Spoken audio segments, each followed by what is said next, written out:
নমস্কার বন্ধুরা, আশা করি আপনারা সবাই ভালো আছেন। আমি আবার আপনাদের কাছে চলে এলাম একটা নতুন ভিডিও নিয়ে।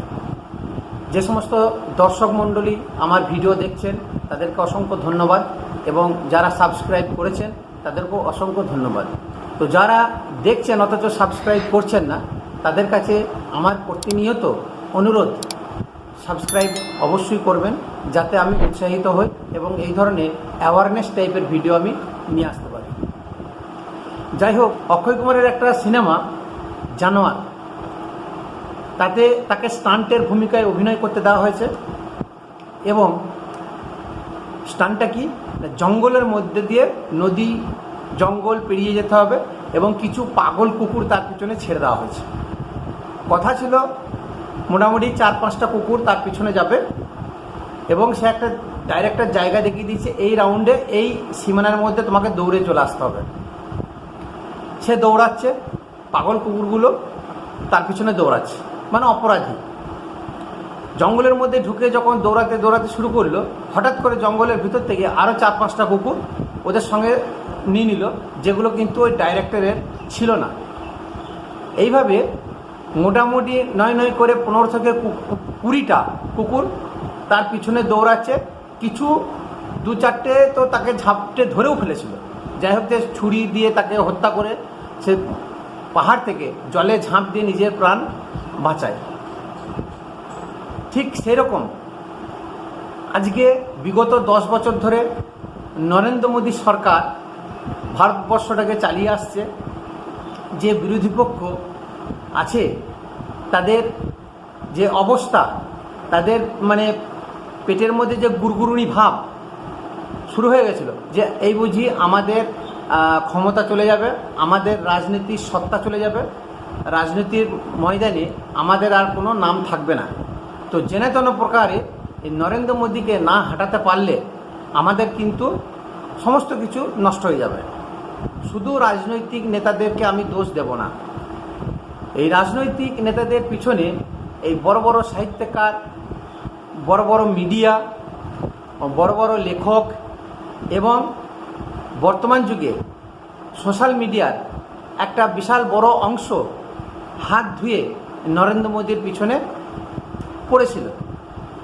এবং যে একক দম হিসাবে, একক ব্যক্তি হিসাবে যে ভারতীয় জনতা পার্টিকে একদম উচ্চ শিখরে নিয়ে যাবে, এর আগে কারো পক্ষে সেটা সম্ভব হয়নি।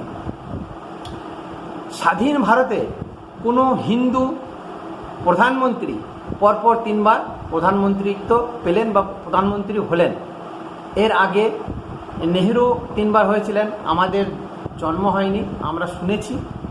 তার আগে আমাদের নেহেরুর পরে এই প্রথম কোনো ব্যক্তি 3বার পরপর প্রধানমন্ত্রী হলেন।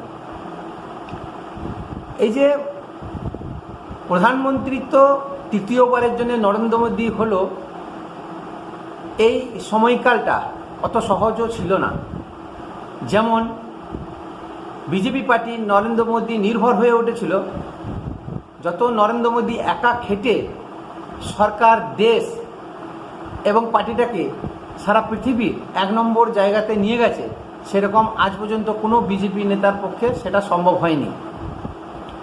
নরেন্দ্র মোদী যে সমস্ত কথা বা প্রতিজ্ঞাবদ্ধ হয়েছিলেন, তার মোটামুটি 80 থেকে 90 তিনি করে দেখিয়েছেন।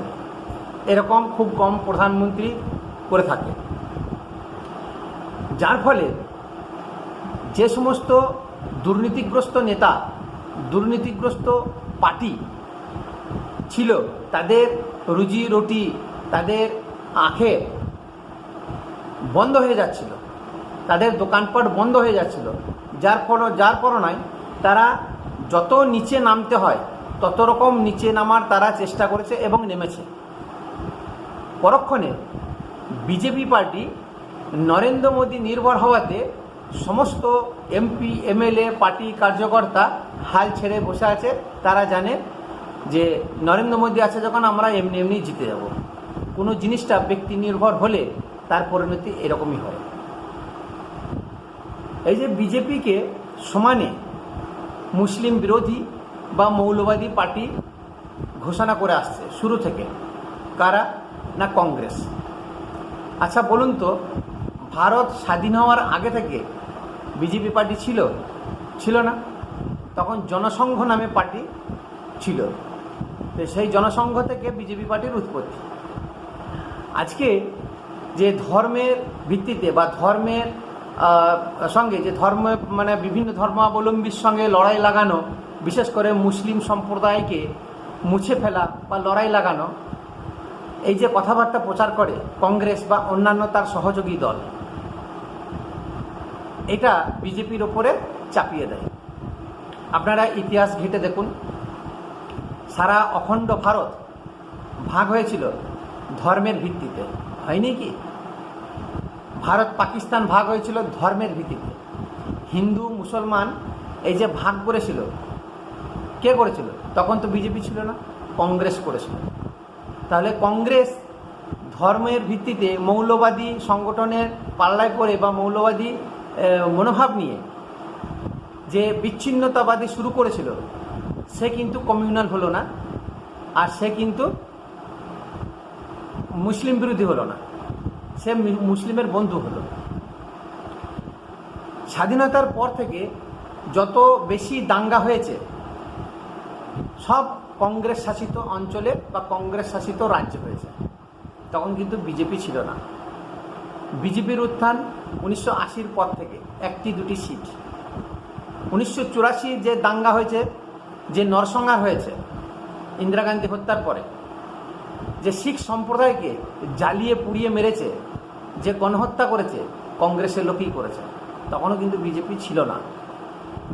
তারপরেও আজকে সেই সম্প্রদায় কংগ্রেস কিন্তু তাদের কাছে খুবই প্রিয়, বিজেপি অপ্রিয়।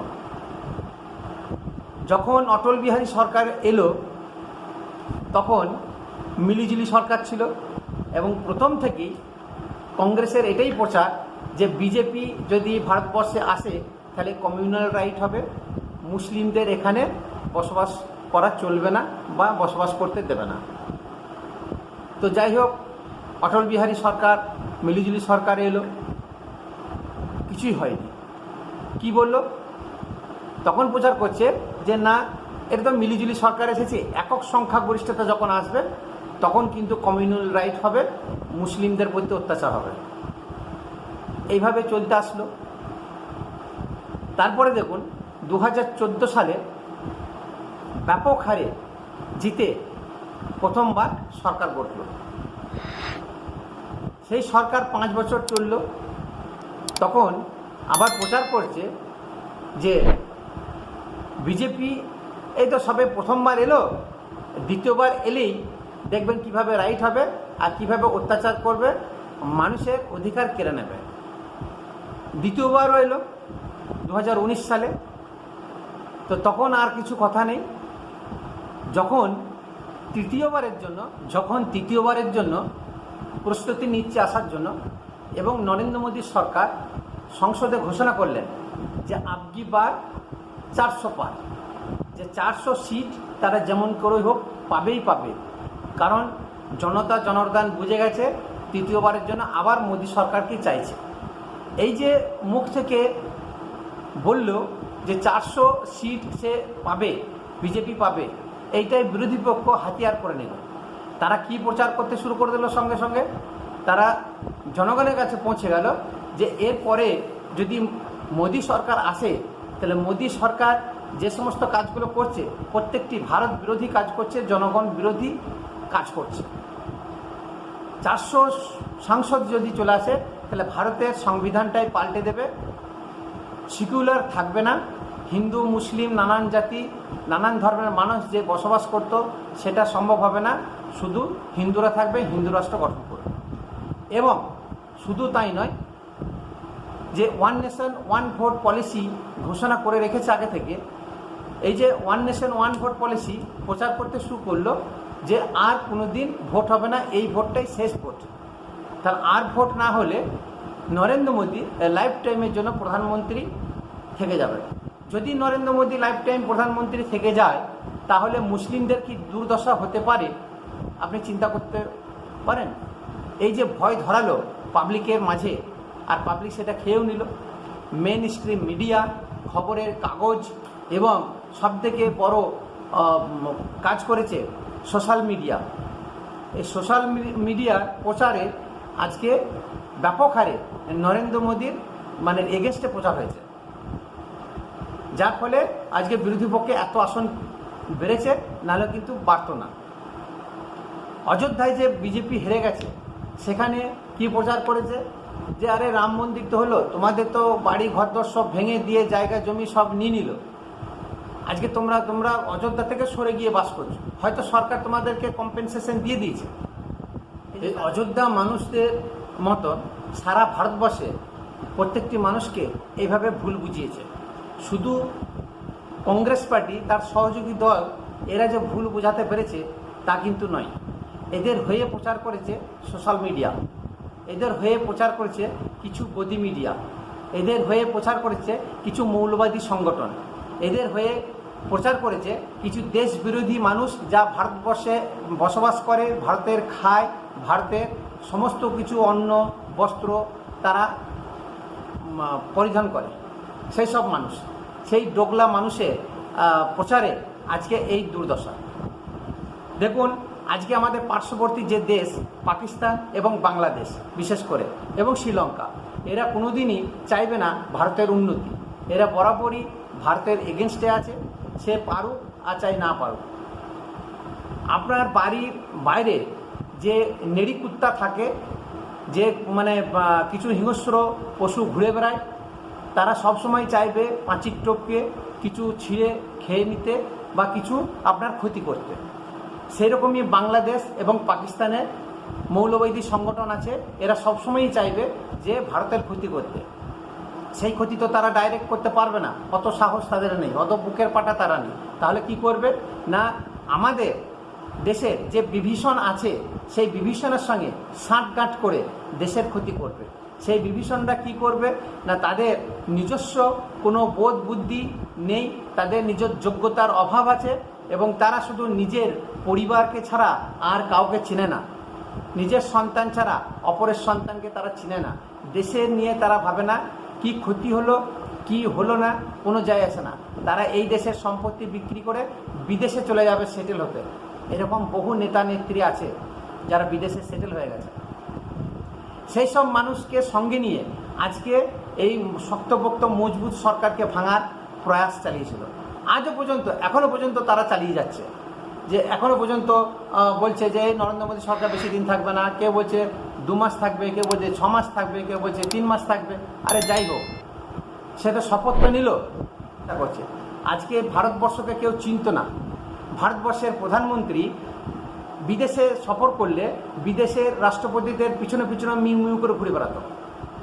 আজকে ভারতের প্রধানমন্ত্রী সিংহের মতো গর্জন তুলে বিদেশে ঘুরে বেড়ায় এবং বুকে থপথপিয়ে কথা বলে। আজকে বিদেশের যত পুতিন থেকে শুরু করে জো বাইডেন, ট্রাম্প, হ্যাঁ, বারাক ওবামা, এরকম তাবর বাঘা ভাগা প্রেসিডেন্ট মোদির প্রশংসায় পঞ্চমুখ, এবং ভারত যে একটা উন্নততম জায়গায় পৌঁছাচ্ছে বা যাচ্ছে এটা তারা জেনে গেছে এবং তাদেরও সেটা বুকে জ্বালা হচ্ছে যে ভারত যদি এরকম এগিয়ে যায় তাহলে আমাদেরকে আর জিজ্ঞাসা করবে না, আমাদেরকে নিয়ে কোনো ভাববে না।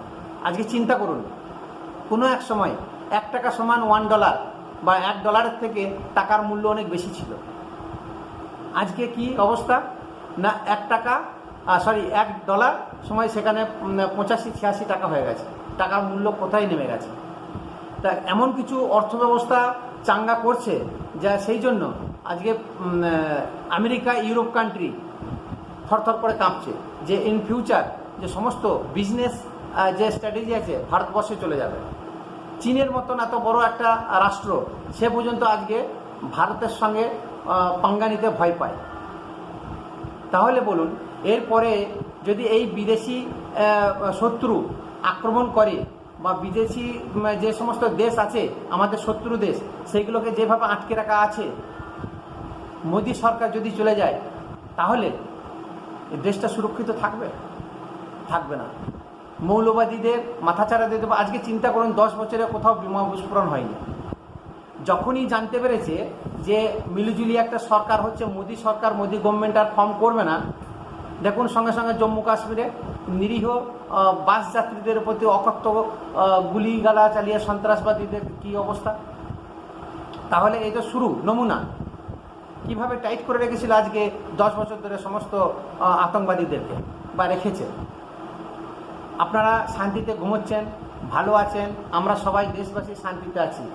একমাত্র আমাদের ভারতবর্ষে কড়া পাহারায় যারা আছে মিলিটারি, আমাদের ইন্ডিয়ান আর্মি, তাদেরকে স্যালুট জানানো দরকার।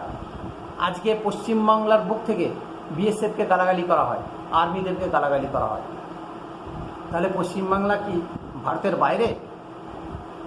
বলুন। আজকে বাংলাদেশের মানুষের কথায় ওঠা বসা করে পশ্চিমবঙ্গের রাজনীতি চলছে, তাহলে পশ্চিমবঙ্গবাসী আমরা ভারতের সব কিছু নেব, কেন্দ্র সরকারের অনুদান নেব, কেন্দ্র সরকারের টাকা নেব, অথচ দেশবিরোধী কার্যকলাপ করব, এটা হতে পারে না।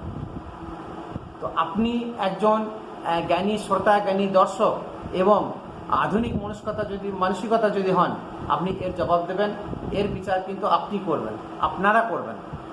আশা করি আপনারা লাইক, শেয়ার এবং সাবস্ক্রাইব করবেন। ধন্যবাদ।